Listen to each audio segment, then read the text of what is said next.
It's always like really difficult for me to not sing people's music in front of them. Yeah, like, the second you walked in, I'm just like, Girls just. What's that? literally. Who said that? Hi, this is Ones to Watch Chef's Choice. I'm Abby Kenna, and today I'm joined by Meg Smith. Hi. How you doing? Good. How are you? I'm so good. Your shoes are amazing. Thank I really you. hope they're able to be seen. There you go. I got That's them. right. I just got them off Poshmark. I searched and Nice. searched for these because they're really expensive new, and I was not going to pay that price. So Oh my god. we got the OG Jeffrey Campbell vibe. Yes. Wow. Tumblr. Yeah.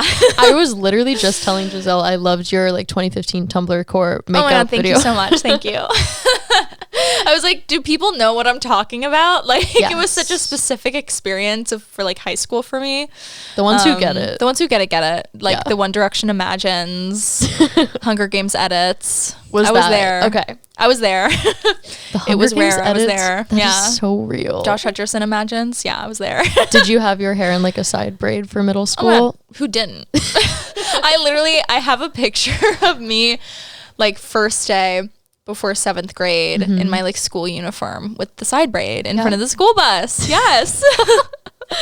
That's so important, Laura. It was important. Wow. Yeah.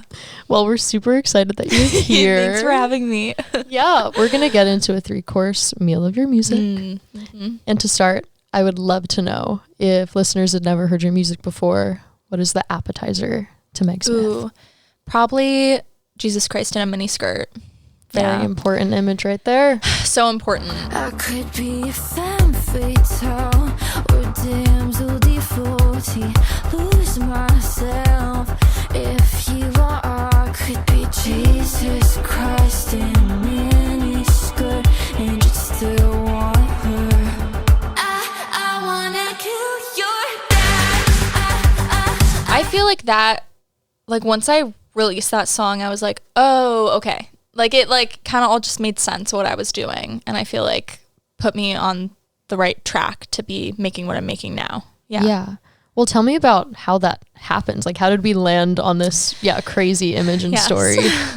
I was in the studio with my friends Jackson and Andy, and I honestly had no idea what I wanted to write about. So I was just reading through my notes app, and I had this really bad list of things, really weird things you would do if you liked someone and wanted them. So I was like, I want to eat sushi with you. I want to fix your back pain. I want it was honestly a really bad idea.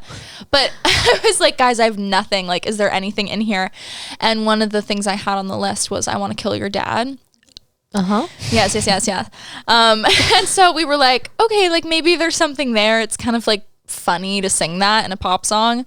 And we started talking about what's a really weird way to describe an ideal woman? Who is she? What, how do you describe that? And so we were talking about the hot, cool girl in the mini skirt who's really sexy and really cute and funny and perfect, and you could be that perfect girl and you still can't make someone love you. Yeah. Yeah, it's real. So that's how we landed on the Jesus Christ thing, as I said, Jesus Christ in a mini skirt. And I was like, that's weird. And they were like, but it's kind of funny. So we went with that. And then my friend Jackson was like, it would be really silly if we started the chorus with, I want to kill your dad. And I was like, yeah. And then I feel the final piece of the puzzle was honestly one of my best friends, Stefan. It just happens to be an amazing saxophone player. We were kind of looking for a way to use that in one of the songs, and we were like, okay, this is the perfect song to use him in it. Cause it's just, I feel very lucky to just have this amazing sax player. He's an incredible saxophone player. He's in the jazz scene, he plays real saxophone. Do you know what I mean? Yes. And he just happens to be my bud. So, that felt like the kind of final piece of the song that really made it what it was. And I love it. It's so fun. I love that. That is such, it's a recurring theme with artists that we talk to, where the song that really makes them understand their artist perspective is the one where they were well, that's like kind of funny. Like, let's just do that. Totally. Yeah, I feel like my favorite lyrics I've written are the ones that are like embarrassing to say. Yeah. Where you're like, ooh, that's like weird though. And the people in the room with you are like, wait, no, that's like cool. And you're like, oh, okay, maybe it is cool. Like, yeah. I think those are my favorite songs to listen to. Like the ones where you're like, whoa, that was really out of pocket, but like I kind of relate to it, you know? Yes. You're glad that someone else said it and not you. Yeah, totally. It makes you feel less crazy. Yeah. And so like that's really cool for me, like during shows to then hear people scream like, I want to kill your dad. I'm like, yeah, like we do want to kill his dad. Like, that's so true. It's so true. Yeah. So much of that is having like really trustworthy collaborators too. Totally.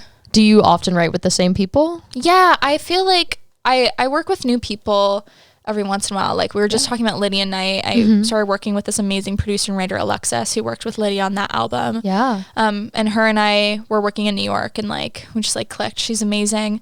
So yeah, I work with new people here and there, but it really is, I do have this sort of like team of people who, yeah, like they'll listen to my worst ideas and like take them seriously. Love. 'Cause I feel like there are a lot of songs where it starts as like a really bad idea, but there's like some little nugget in there somewhere that's amazing and you kind of have to like fish through it. So it's good to have people around you whose opinion you trust, who aren't like yes people, and they'll be like, oh, that's like really bad, Meg. And I'm like, yeah, that is bad. Or they'll be like, oh, that's amazing. And I'm like, oh, cool, maybe it's cool, you know?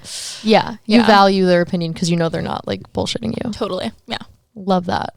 Well, you said that this song, like putting this out, sort of made you realize your perspective and like identity. So what is that? Oh my God. I think there's a few pieces of it.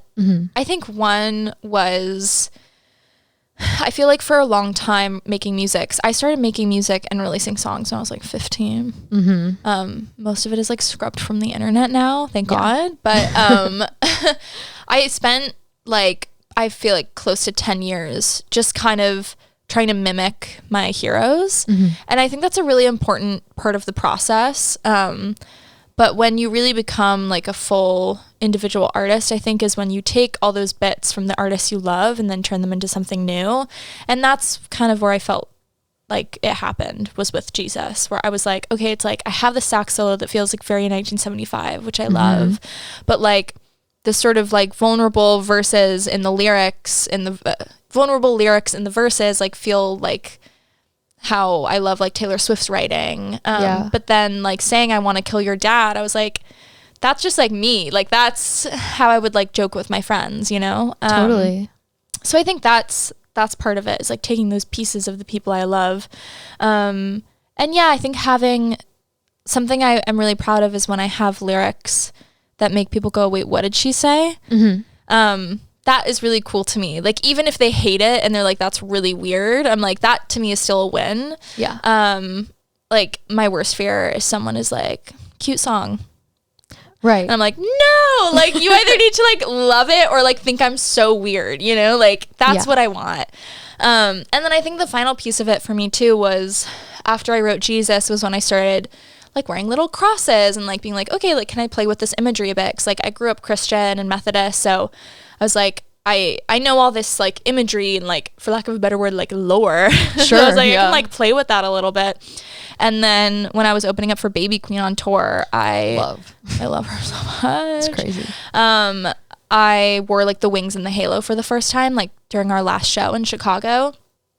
And I looked back at the pictures and like, there's something about like the stage lights and everything. Like it looked like I was in heaven, and it just looked so cool that I was like, oh my God, like I need to do this all the time. Like it just felt so cool. Like I'm the kind of person where I feel way more comfortable in like 10-inch Jeffrey Campbell heels and like and angel wings than I do in like athleisure. Do you know what I mean? Like this is my like comfort. So yeah, it just felt really right, and it felt like I really stumbled upon like who I was as an artist. I love that so much. Yeah. You have such a specific like brand and identity. So that's so cool that you've like found a way to express your personality like outwardly too. It's so important. Yeah. I feel like now more than ever, there's such a emphasis on branding as a musician, which I think is really cool because I like thinking about that stuff. Like it's fun for me to make a project that feels really visually cohesive and like think about the cover arts and think about what I'm wearing on stage and all that stuff. Yeah. But I think now, because the emphasis is so on branding, you can tell when it's like not coming from the artist themselves and like their genuine personality, and when they're just like, oh, like someone told me I need famous hair, so now I guess I have to dye my hair. And it's like, no, like do that, but if you're excited about it, you know? Yeah. It's like America's Next Top Model when they like shave someone's head. Right? Exactly. And it's like, cool, like if you want to shave your head, shave your head. But if you're doing it because you think you need something different, and it's like people can clock when like you're not genuinely into it. Yeah. The tea's been clocked. The tea has been clocked. Yes. Well, we're deep in it now, and I would love to know what best represents your project right now. Like, what is the main course of who you are? Probably girls just want to be famous. They do. They really do. They really do. Girls just wanna be famous. Girls just wanna be famous. Girls just wanna be famous. Can't really blame us. Can't really blame us. Tell me about that song. Yeah. Yes. So I, for a really long time, wanted to write a song that was a play on Girls Just Want to Have Fun. Mm-hmm. And like years ago, I had written a song called Girls Just Want to Do Drugs. And guys, it was so bad. Like, I was like, I don't do drugs. So I was like, I just like, all I wanted was a cool title. And I was like, okay, like I guess we're writing the song now. And like, it was so bad. But like, It's so I kept funny. that in the back of my head of kind of like, there's something cool there. Like I love Cyndi Lauper and I love kind of being able to nod to her. And then on the other side, I'd always wanted to write a song about my mom because she was a professional dancer Love. in like the 70s and has like so many crazy stories about trying to be a dancer. And that's kind of how she got out of her small town, was through dance. Okay. So I thought there was something cool there. And yeah, I remember writing it down in my notes app, and then I came to the session with my friend Taylor and Petro, and I was like, okay, like girls just want to be famous, and they were like, hell yeah. And then it was really a challenge of like, how can I write a song about my mom that isn't cheesy and like still feels like really fun and poppy without being like, mom, like you danced, you know, like I don't know. I was like, how do we do that? Yeah, it's not like a dedication. It's no, like, I was like, I don't want it to be. I was like, a song called Girls Just Want to Be Famous like can't be too serious, you know? Yeah. So like, how do we balance that line of like writing something that feels really like cool and real, but also is like danceable and fun? Yeah. And then it was Petro who came up with that like really cool like do do do do do do do, like the little keys. We were listening to like Dancing in the Moonlight, which is like so iconic, and like wanting to sort of reference that a little bit. Yeah. We were listening to a lot of like Bruce Springsteen, like 80s rock fun stuff like that. And yeah, it just felt like really natural, and I was really proud of all the lyrics in that one. Yeah, It's so good. thanks. I love that you mentioned Cyndi Lauper because Yeah. you have, what is it? It's the disco opera is what you've coined as your, yeah. Yeah, I read that press release. She reads her emails, okay? No, but it makes total sense. Did you like grow up on like music from the 80s? Is that a big influence for you?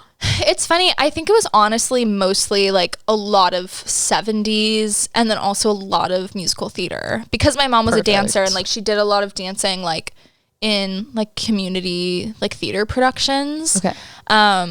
She's like a show tunes girl. So like every road trip, it was like my dad was playing like, I mean, he was playing everything. He's like a really crazy, weird taste in music where like, yeah, he'll listen to everything, but like, cause I guess he was like in his 20s in the 70s. Like it was a lot of 70s music. And then, yeah, my mom would be playing theater. And then like my sister would be playing like Green Day and Fall Out Boy. So good. Yes, and then I would be playing Taylor Swift. So I feel like it's kind of like a little bit of all of that. But I mean, my favorite band of all time is Electric Light Orchestra. So Wow. yes, I love Jeff Lynne desperately. Okay. Yeah. Okay. No, Yeah. I'm down. That's good. So like I've listened to so much ELO in my life, and like I I think it's a similar thing with how I listen to Taylor Swift, where like there's specific Electric Light Orchestra songs that like really trigger specific memories for me. Like my first kiss, he had an ELO record on vinyl, and we would like listen to the vinyl and like kiss, and it was like very romantic. It's like Mr. Blue Sky. Yeah, exactly. It's crazy. It was crazy, but it's like so like vivid for me, or like, yeah, I don't know. That's my like comfort music, and it's so theatrical. Like, yeah. The other day I was listening to Rock Aria, and like it literally starts with an opera singer, and I was like, that's so cool. Like, it's so drama. It's so drama, and yet it's like taken pretty seriously, and like people really respect the music, and I love that. Yeah. Yes, we need the drama back. We need the drama. It's time for some drama. Yeah, which you are doing. Thank you. I'm doing. I'm bringing the drama. As you should. I have to mention, because we were talking about all of your buddies that we've had on the podcast. My buds, who I'm looking at literally. Girls just want to be famouser. They do want to be famouser. Yeah. That was so awesome, and just like so girlhood. It was very necessary. Yeah. I like the second I knew we were going to be releasing the song as a single, I wanted to do a remix with Molly and Maris, and it's awesome. I told my team that, and we were kind of like, okay, like let's see how the song does, and then see if we want to do a remix or not, whatever. And I just like had it in the back of my mind for so long, like specifically them. And finally, my A&R was like, "What if you just like DM them and see if they're down?" I was like, "Okay." And then both of them were like, "Yeah." I was like, "Oh my god, cute." Yes!" Like I'd been like thinking about it in my head for months at that point. And they were both down, and they wrote their verses so quickly. Like Molly was saying, she was literally like on her, like in her tour van, like writing her verse. I was like, yeah, that's so Girls Just Want to Be Famous. And then, yeah, like we met for the first time shooting the visualizer in Hollywood, and like hung out for like 3 hours doing that. And it was so fun. Like they're so funny and like just like down for anything. So like I was like, what if we like climb on top of my mom's Prius? And they were like, yeah, let's go. And then they were like, and then we were all on top of the car. Like they're just so cool. They're so creative, and they're so fun. And I was just really happy with how it worked out. Yeah. Wow. I love the story arc of it is so amazing too. I feel like I started seeing like the posts about Girls Just Want to Be Famous pretty early as well. And then you got to like quit your nanny job, and like all of this shit happened from that song pretty much. It was funny the way it happened, because I when I started posting about the song, I didn't know what my life was going to look like. Yeah. It was really, there was like a weird 6 months where I was like, okay, like what is my life gonna look like in 2 weeks? I just like never knew. Yeah. Which was like cool and fun, but also like I'm type A, like I need to know what's going on at all times. Yeah. So that was hard.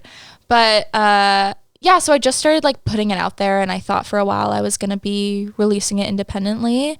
And then I just got really lucky with this like amazing deal and amazing A&R, and then yeah, like really quickly quit my nannying job and was like, see ya. And then the song came out, and then I met Molly Merritt. Like it just sort of like was like, okay, like here we go. And then we got the tour, and I'm really, really excited to be touring with Molly. It's gonna be so fun. Oh my God, yeah. Yeah, it's gonna be such a fun show. I'm really pumped. It really is like, it was like manifestation. Like girl wanted to be famous. Girl wanted to be, like say it, like manifest with me, like girls just want to be famous. Like it was really funny the way it happened.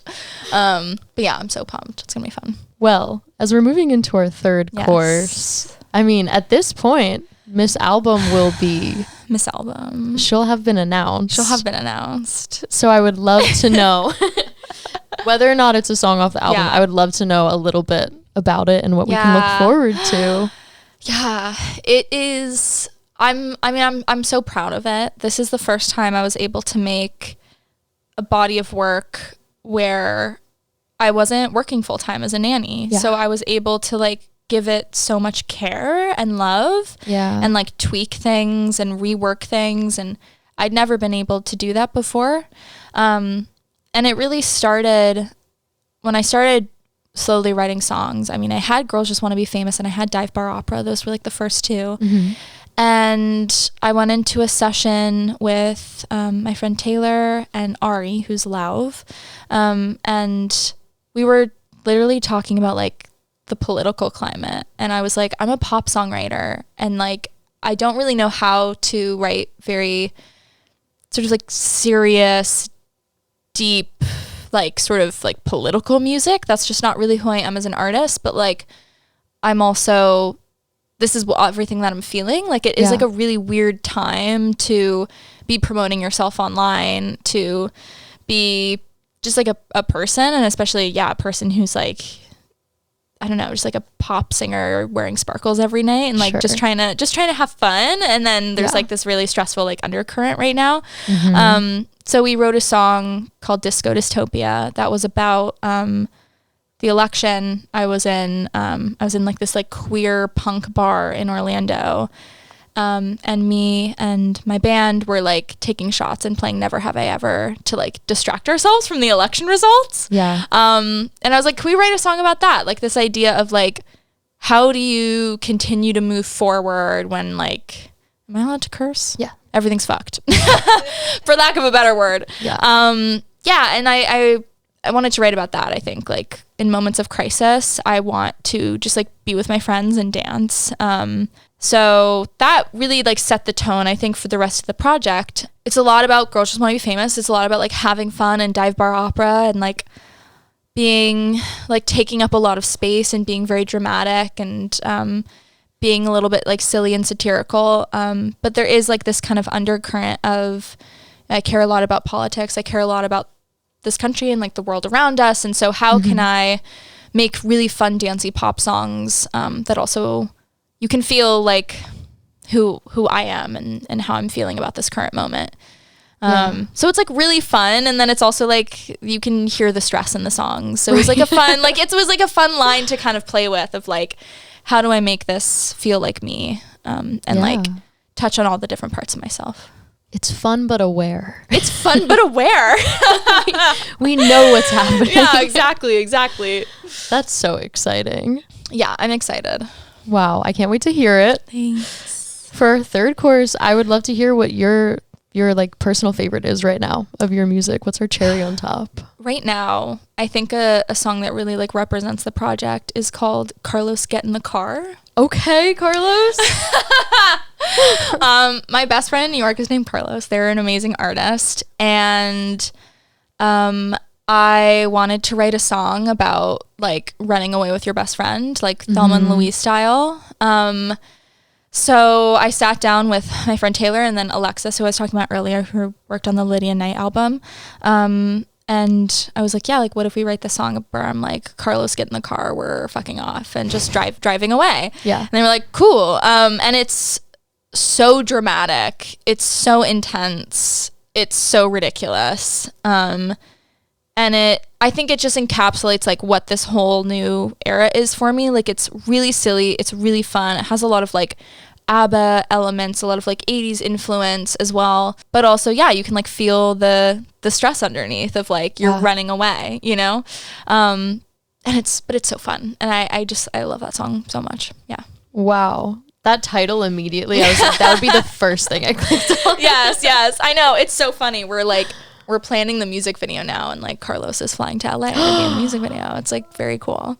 Yeah. And I realized like with the album, which this was not planned, the first song on the album, the first lyric is Carlos wants to move to Spain, because Carlos and I were talking about like moving away from the US. And then the last song on the album is Carlos Get in the Car and us like running away together. So that I was like, oh, this is perfect. Like I couldn't have planned it better.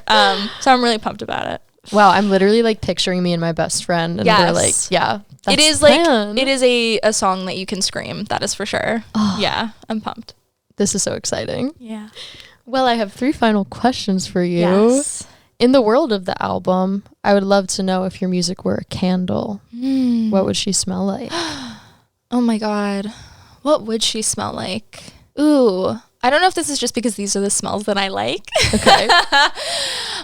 There's definitely like a rose element, like something that's kind of sweet and floral. But then also maybe like a bit of like a sort of like burnt, like firewoody, like sandalwood kind of vibe. So it's like sweet, but like musky. Yeah. Yeah. I love like a sweet but sweaty. Sweet but sweaty. Yeah. That's exact. It's like disco dystopia. Like it's sweet but it's sweaty. It's That's like right. good and it's bad. Yeah. Love. Yeah. I would also love to know what your favorite sound is right now, but like a life sound. My favorite sound right now is, the first thing that came to mind was sometimes we like rile up my dog so that she starts howling. Right. And it makes me really happy. She's like this little like schnauzer poodle mix. She's also like at this point like so old, and like we get her like really riled up and she goes ow ow ow ow. Oh my god. And it's really cute. Like I making heard- her angry. Yeah, so exactly. I did read like you're like not supposed to do that because it like stresses them out, and I'm like, fuck, now we can't do that anymore. But She knows it's a game. it's like so cute. Right. Yeah. So I love that. It makes me happy. Oh my god, amazing. Yeah. Well, my final question is who your ones to watch are. Who are you listening to that we should be listening to? I mean, Maris and Molly Grace. Let's like start there, obviously. I love Eli. Well, thank you so much for being Thanks here. for having me. Yeah. This was fun. Congrats on the album. Congrats on tour. Oh, thanks. I'm so excited. Me too. Me too. It's going to be Yeah. fun. Well, once again, this is Ones to Watch Chef's Choice. I'm Abby Kenna, and this is Meg Smith. Hi. Hello again. Hello again. So good. Perfect.